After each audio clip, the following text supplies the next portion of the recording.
قرآن کی کئی آیات میں اللہ اور رسول کی اطاعت کا حکم ہے۔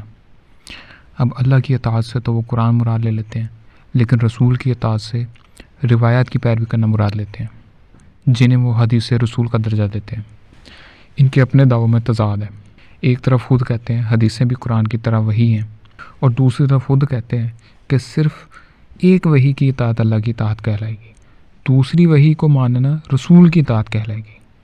دوسری وحی بھی جب اللہ کی طرف سے ہے، رسول کی طرف سے نہیں ہے، تو دونوں وحیوں کی اطاعت اللہ کی اطاعت مانو پھر اپنی منطق کے مطابق۔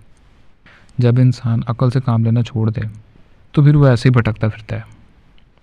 خیر، میں آپ کو قرآن سے دلائل پیش کرتا ہوں کہ اللہ اور رسول کی اطاعت ایک ہی ہے۔ سورہ الحشر کی آیت 4، انہوں نے اللہ اور رسول کی مخالفت کی۔ اب بتائیں، کیا انہوں نے اللہ اور رسول کی الگ الگ مخالفت کی؟ اللہ تو نہ کبھی ان کے سامنے ہے، نہ انہوں نے کبھی کوئی ڈائریکٹ ان سے کلام کیا، سب کچھ رسول کے ذریعے سے ہوا تھا، اور رسول کی مخالفت ہی اللہ کی مخالفت مانی جائے گی۔ آج بھی ایسے ہی ہوتا ہے، بادشاہ کے مقرر کردہ گورنر کی اطاعت ہی بادشاہ کی اطاعت تصور ہوتی ہے، اور اس کی مخالفت بادشاہ کی مخالفت تصور ہوتی ہے۔ تو ثابت ہوا رسول کی مخالفت ہی اللہ کی مخالفت ہے۔ اب اگلی آیت النساء کی 80 نمبر، جس نے رسول کی اطاعت کی گویا اس نے اللہ کی اطاعت کی۔ لیں جی، بات بالکل واضح ہو گئی ہے۔ اللہ اور رسول کی اطاعت الگ الگ نہیں ہے۔ اللہ کی اطاعت رسول کے ذریعے ہی ہوتی ہے، کیونکہ ڈائریکٹ اللہ نے انسانوں سے کلام نہیں کیا۔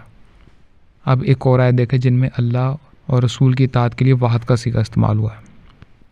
اے ایمان والو، اللہ اور رسول کی اطاعت کرو اور اس سے منہ نہ موڑو۔ 8 نمبر سورت کی 20 نمبر آیت۔ اب اس میں ان ہو آیا، یہ جو ہو ہے یہ واحد کا صیغہ ہے، یعنی دونوں اطاعتیں ایک ہی ہیں، الگ الگ نہیں ہیں۔ میں یہاں ایک بات اور واضح کر دیتا ہوں کہ رسول کی اطاعت میں صرف قرآن ہی شامل نہیں ہے، بلکہ رسول نے مومنوں کی جماعت کے لیڈر کی حیثیت سے بھی جو انتظامی فیصلے دیے ان کو ماننا بھی فرض تھا، اور وہ احکامات اور فیصلے عام طور پر وحی سے نہیں بلکہ مشاورت سے ہوتے تھے، بلکہ اللہ نے تو خود پابند کیا تھا رسول کے کو مشاورت کیا کرو۔ اور یہ انتظامی فیصلے صرف اسی وقت کے لیے تھے، بعد والے مسلمانوں کے لیے نہیں تھے، جیسے خندق کھودنا یا جنگ کے لیے گھوڑے تلواریں تیار رکھنا وغیرہ وغیرہ۔ وہ سارے انتظامی نوعیت کے فیصلے یا احکامات تاریخ کا حصہ ہیں، دین کا حصہ نہیں ہیں، اور اسی لیے کسی صحابی نے ان کو کبھی کتابی شکل میں مرتب بھی نہیں کیا تھا۔